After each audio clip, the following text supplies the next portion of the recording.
Pergantian pucuk birokrasi pemerintah Aceh kembali menjadi sorotan.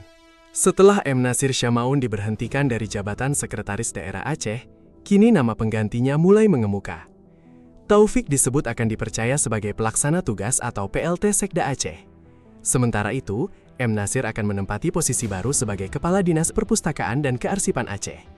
Informasi ini dihimpun AJNN pada Senin, 24 Agustus 2026, dalam laporan berjudul Taufik jadi PLT Sekda Aceh, Nasir Syamaun pindah jadi Kadis, yang ditulis oleh Irfan Habibi.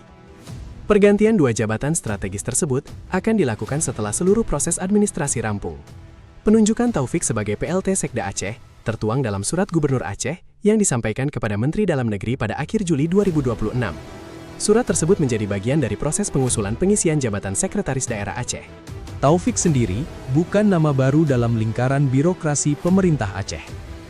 Saat ini, ia menjabat sebagai Kepala Dinas Perumahan Rakyat dan Kawasan Permukiman Aceh.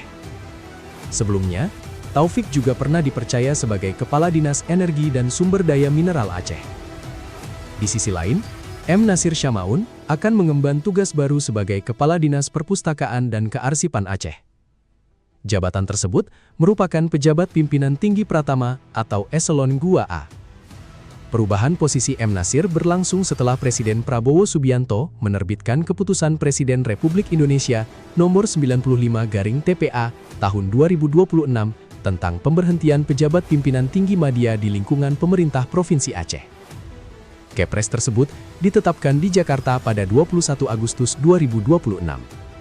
Dalam keputusan itu, Presiden memberhentikan dengan hormat M. Nasir Syamaun dari jabatannya sebagai Sekretaris Daerah Aceh. Keputusan tersebut merupakan tindak lanjut atas usulan Menteri Dalam Negeri melalui Sulat Nomor X.100.2.2.